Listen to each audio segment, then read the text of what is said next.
ओम शांति। 15 अप्रैल 2025 बाबा के महावाक्य। मीठे बच्चे, बाप तुम रूहों से रूह रिहान करते हैं। तुम आए हो बाप के पास 21 जन्मों के लिए अपनी लाइफ इंश्योर करने। तुम्हारी लाइफ ऐसी इंश्योर होती है जो तुम अमर बन जाते हो। प्रश्न: मनुष्य भी अपनी लाइफ इंश्योर कराते और तुम बच्चे भी, दोनों में अंतर क्या है? उत्तर: मनुष्य अपनी लाइफ इंश्योर कराते कि मर जाएं तो परिवार वालों को पैसा मिले। तुम बच्चे इंश्योर करते हो कि 21 जन्म हम मरे ही नहीं, अमर बन जाएं। सतयुग में कोई इंश्योर कंपनियां होती नहीं। अभी तुम अपनी लाइफ इंश्योर कर देते हो, फिर कभी मरेंगे नहीं, यह खुशी रहनी चाहिए। गीत। यह कौन आज आया सवेरे सवेरे। ओम शांति। रूहानी बाप बैठ रूहानी बच्चों से रूह रिहान करते हैं। तुम बच्चे जानते हो बाप हमको अभी 21 जन्म तो क्या 40-50 जन्मों लिए इंश्योर कर रहे हैं। वो लोग इंश्योर करते हैं कि मर जाएं तो उनके परिवार को पैसा मिले। तुम इंश्योर करते हो 21 जन्मों के लिए मरे ही नहीं, अमर बनाते हैं ना। तुम अमर थे, मूल वतन भी अमर लोक है। वहाँ मरने जीने की बात नहीं रहती, वो है आत्माओं का निवास स्थान। अब यह रूह रिहान बाप अपने बच्चों से करते हैं और कोई से नहीं करते। जो रूह अपने को जानती है उनसे ही बात करते हैं। बाकी और कोई बाप की भाषा को समझेंगे नहीं। प्रदर्शनी में इतने आते हैं, तुम्हारी भाषा को समझते हैं क्या? कोई मुश्किल थोड़ा समझते हैं। तुमको भी समझाते समझाते कितने वर्ष हुए हैं, तो भी कितने थोड़े समझते हैं। है भी सेकंड में समझने की बात। हम आत्माएं जो पावन थीं, वही पतित बनी हैं, फिर हमको पावन बनना है। उसके लिए स्वीट फादर को याद करना है। उनसे स्वीट और कोई चीज होती नहीं। इस याद करने में ही माया के विघ्न पड़ते हैं। यह भी जानते हो बाबा हमको अमर बनाने आए हैं। पुरुषार्थ कर अमर बन अमरपुरी का मालिक बनना है। अमर तो सब बनेंगे। सतयुग को कहा ही जाता है अमर लोक। यह है मृत्यु लोक। यह अमर कथा है। ऐसे नहीं कि सिर्फ शंकर ने पार्वती को अमर कथा सुनाई। वह तो सब हैं भक्ति मार्ग की बातें। तुम बच्चे सिर्फ मुझ एक से ही सुनो। माँ मेकम याद करो, ज्ञान मैं ही दे सकता हूँ। ड्रामा प्लान अनुसार सारी दुनिया तमो प्रधान बनी है। अमरपुरी में राज्य करना, उसको ही अमर पद कहा जाता है। वहाँ इंश्योर कंपनियां आदि होती नहीं। अभी तुम्हारी लाइफ इंश्योर कर रही है। तुम कभी मरेंगे नहीं। यह बुद्धि में खुशी रहनी चाहिए। हम अमरपुरी के मालिक बनते हैं तो अमरपुरी को याद करना पड़े। वाया मूल वतन ही जाना होता है। यह भी मन मनाभव हो जाता। मूल वतन है मन मनाभव, अमरपुरी है मध्याजी भव। हर एक बात में 2 अक्षर ही आते हैं। तुमको कितने प्रकार से अर्थ समझाते हैं तो बुद्धि में बैठे। सबसे जास्ती मेहनत है ही इसमें अपने को आत्मा निश्चय करना है। हम आत्मा ने यह जन्म लिया है। 84 जन्म में भिन्न भिन्न नाम रूप देश काल फिरते आए हैं।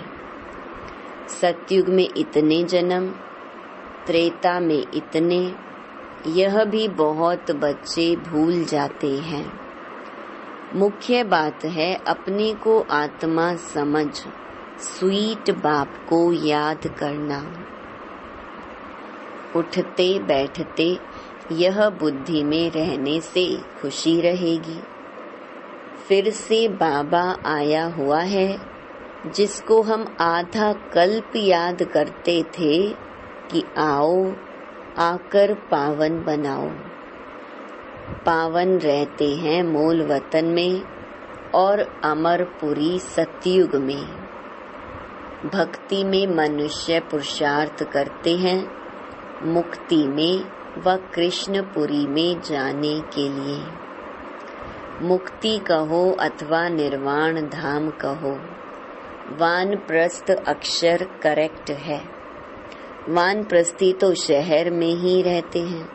सन्यासी लोग तो घर बार छोड़ जंगल में जाते हैं।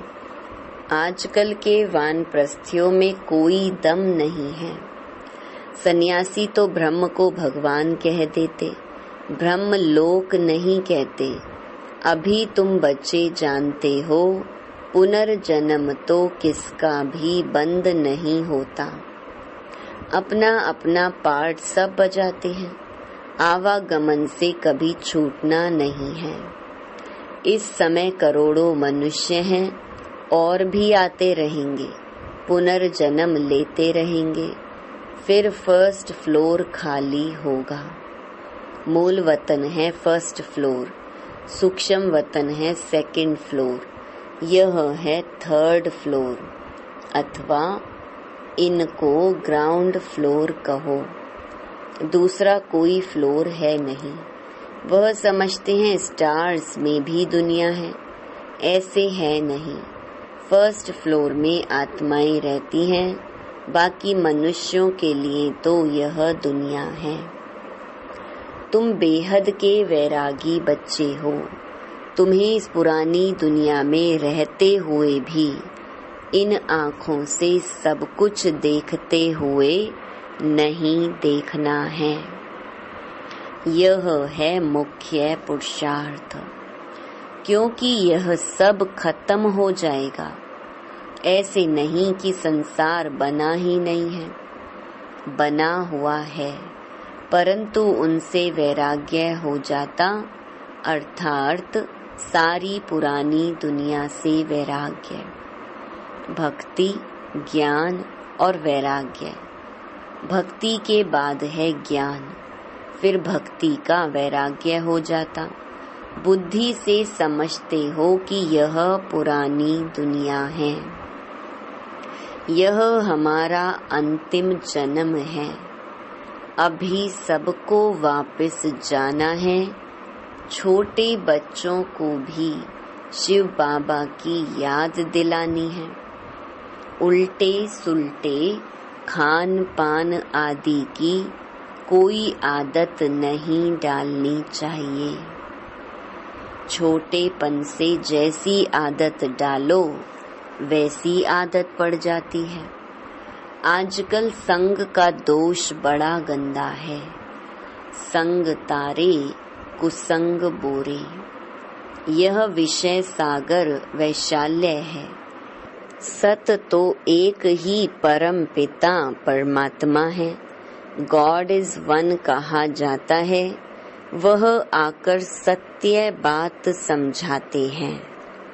बाप कहते हैं, हे रूहानी बच्चों, मैं तुम्हारा बाप तुमसे रूह रिहान कर रहा हूँ।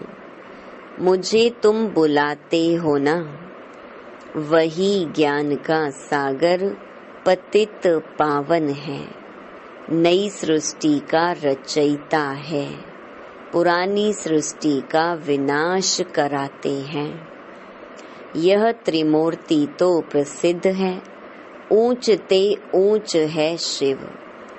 अच्छा, फिर सूक्ष्म वतन में है ब्रह्मा विष्णु शंकर। उन्हों का साक्षात्कार भी होता है क्योंकि पवित्र है ना। उन्हों को चैतन्य में इन आँखों से देख नहीं सकते। बहुत नौधा भक्ति से देख सकते हैं। समझो कोई हनुमान का भक्त होगा तो उनका साक्षात्कार होगा। शिव के भक्त को तो झूठ बताया गया है कि परमात्मा अखंड ज्योति स्वरूप है। बाप कहते हैं, मैं तो इतनी छोटी सी बिंदी हूँ। वह कहते अखंड ज्योति स्वरूप अर्जुन को दिखाया। उसने कहा, बस मैं सहन नहीं कर सकता हूँ। उनको दीदार हुआ तो यह गीता में लिखा हुआ है। मनुष्य समझते हैं अखंड ज्योति का साक्षात्कार हुआ। अब बाप कहते हैं, यह सब भक्ति मार्ग की बातें दिल खुश करने की हैं। मैं तो कहता ही नहीं हूँ कि मैं अखंड ज्योति स्वरूप हूँ। जैसे बिंदी मिसल तुम्हारी आत्मा है वैसे मैं हूँ। जैसे तुम ड्रामा के बंधन में हो वैसे मैं भी ड्रामा के बंधन में बांधा हुआ हूँ। सब आत्माओं को अपना अपना पार्ट मिला हुआ है। पुनर्जन्म तो सबको लेना ही है।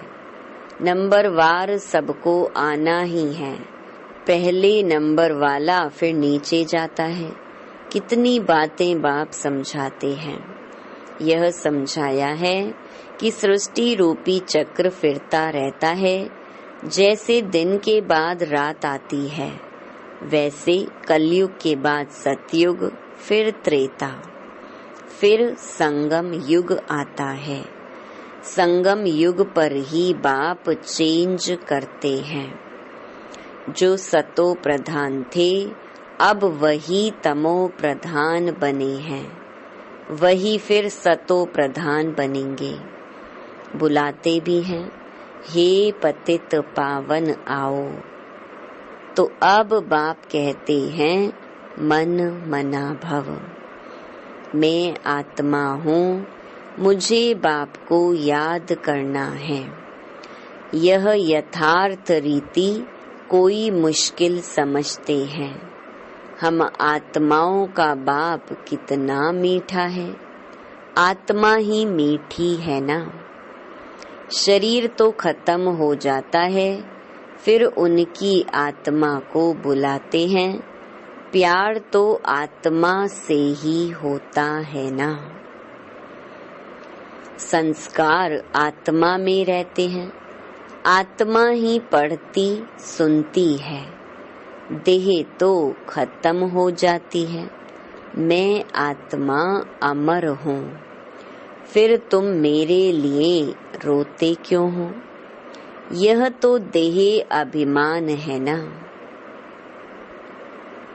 तुम्हारा देह में प्यार है, होना चाहिए आत्मा में प्यार। अविनाशी चीज में प्यार होना चाहिए। विनाशी चीज में प्यार होने से ही लड़ते झगड़ते हैं। सतयुग में हैं देही अभिमानी, इसलिए खुशी से एक शरीर छोड़ दूसरा लेते हैं। रोना पीटना कुछ भी नहीं होता। तुम बच्चों को अपनी आत्म अभिमानी अवस्था बनाने के लिए बहुत प्रैक्टिस करनी है। मैं आत्मा हूँ, अपने भाई आत्मा को बाप का संदेश सुनाता हूँ। हमारा भाई इन ऑर्गन्स द्वारा सुनता है। ऐसी अवस्था जमाओ। बाप को याद करते रहो तो विकर्म विनाश होते रहेंगे।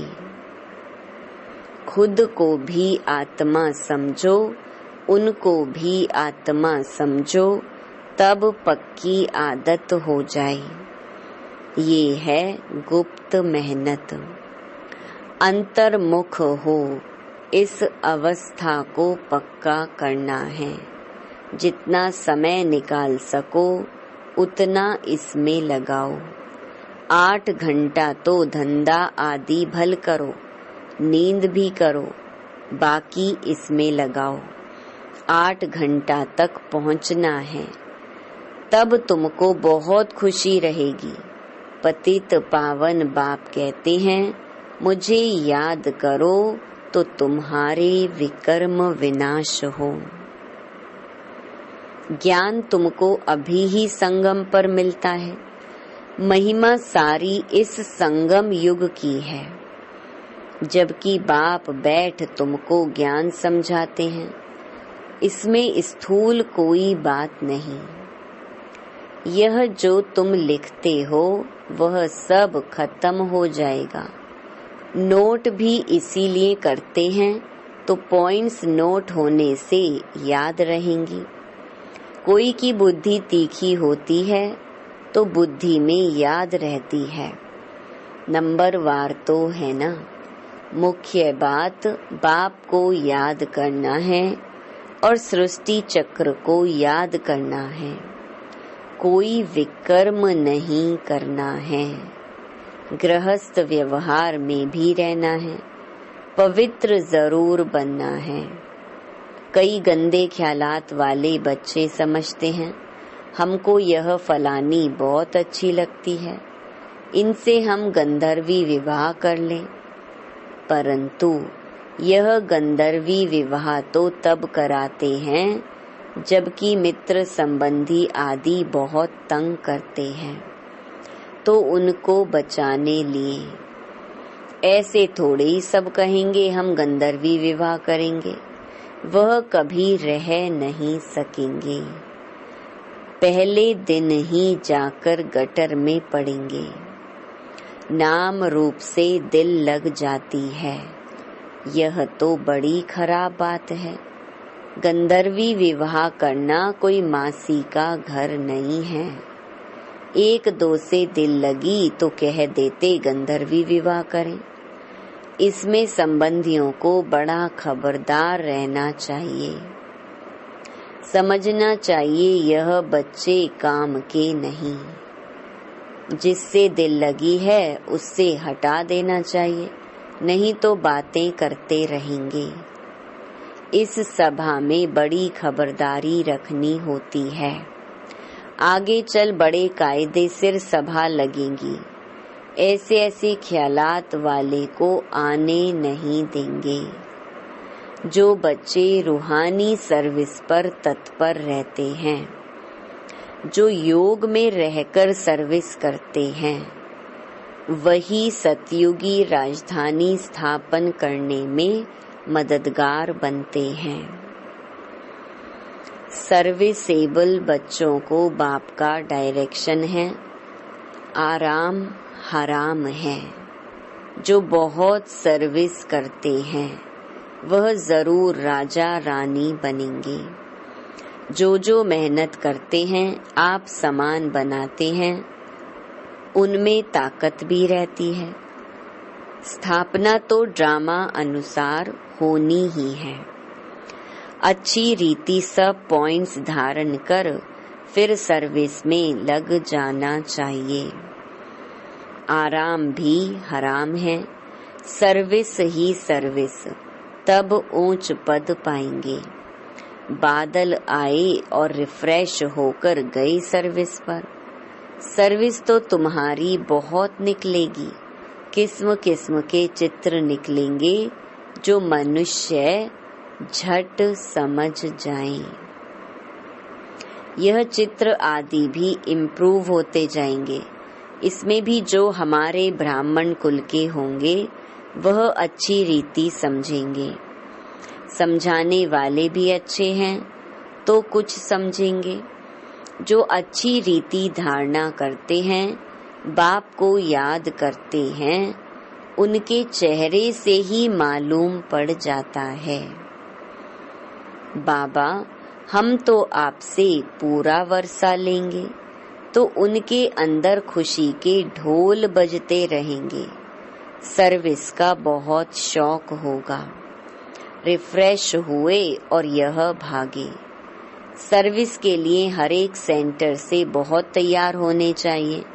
तुम्हारी सर्विस तो बहुत फैलती जाएगी, तुम्हारे साथ मिलते जाएंगे। आखरीन एक दिन सन्यासी भी आएंगे। अभी तो उन्हों की राजाई है, उन्हों के पैरों पर पड़ते हैं, पूजते हैं। बाप कहते हैं, यह भूत पूजा है, मेरे तो पैर है नहीं, इसीलिए पूजने भी नहीं देंगे। मैंने तो यह तन लोन लिया है, इसीलिए इनको भाग्यशाली रथ कहा जाता है। इस समय तुम बच्चे बहुत सौभाग्यशाली हो, क्योंकि तुम यहाँ ईश्वरीय संतान हो। गायन भी है, आत्माएं परमात्मा अलग रहे बहुकाल। तो जो बहुत काल से अलग रहे हैं वही आते हैं, उनको ही आकर पढ़ाता हूँ। श्री कृष्ण का यह अंतिम जन्म है, इसीलिए नाम भी इस एक का श्याम सुंदर पड़ा है। शिव का तो किसी को पता नहीं है कि क्या चीज है। यह बात बाप ही आकर समझाते हैं। मैं हूँ परम आत्मा, परम धाम में रहने वाला हूँ। तुम भी वहाँ के रहने वाले हो। मैं सुप्रीम पतित पावन हूँ। तुम अभी ईश्वरीय बुद्धि वाले बने हो। ईश्वर की बुद्धि में जो ज्ञान है वह तुमको सुना रहे हैं। सतयुग में भक्ति की बात नहीं होती, यह ज्ञान तुमको अभी मिल रहा है। अच्छा, मीठे मीठे सिकिलधे बच्चों प्रति मात पिता बाप दादा का याद प्यार और गुड मॉर्निंग। रूहानी बाप की रूहानी बच्चों को नमस्ते।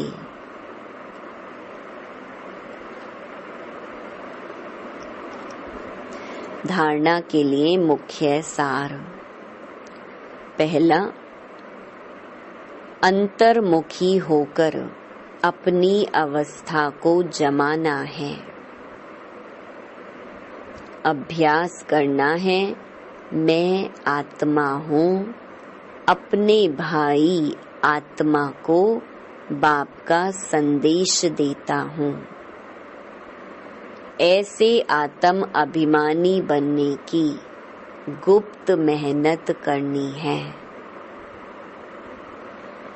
दूसरा, रूहानी सर्विस का शौक रखना है। आप सामान बनाने की मेहनत करनी है, संग का दोष बड़ा गंदा है, उससे अपने को संभालना है। उल्टे खान पान की आदत नहीं डालनी है। वरदान, विश्व कल्याण के कार्य में सदा बिजी रहने वाले विश्व के आधार मूर्त भव। विश्व कल्याणकारी बच्चे स्वप्न में भी फ्री नहीं रह सकते।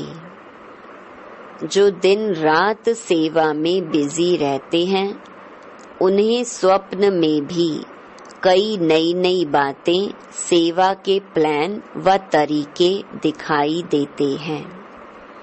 वे सेवा में बिजी होने के कारण अपने पुरुषार्थ के व्यर्थ से और औरों के भी व्यर्थ से बचे रहते हैं। उनके सामने बेहद विश्व की आत्माएं सदा इमर्ज रहती हैं। उन्हें जरा भी अलबेलापन आ नहीं सकता। ऐसे सेवाधारी बच्चों को आधार मूर्त बनने का वरदान प्राप्त हो जाता है। स्लोगन, संगम युग का एक एक सेकंड वर्षों के समान है, इसीलिए अलबेलेपन में समय नहीं गवाओ। अव्यक्त इशारे, कंबाइंड रूप की स्मृति से सदा विजयी बनो, जिसके साथ स्वयं सर्वशक्तिवान बाप कंबाइंड है। सर्व शक्तियां स्वतः उनके साथ होंगी। जहाँ सर्व शक्तियां हैं, वहाँ सफलता ना हो, यह असंभव है। कोई अच्छा साथी लौकिक में भी मिल जाता है तो उसको छोड़ नहीं सकते। ये तो अविनाशी साथी है, कभी धोखा देने वाला साथी नहीं है, सदा ही साथ निभाने वाला साथी है। तो सदा साथ साथ रहो। अच्छा, ओम शांति।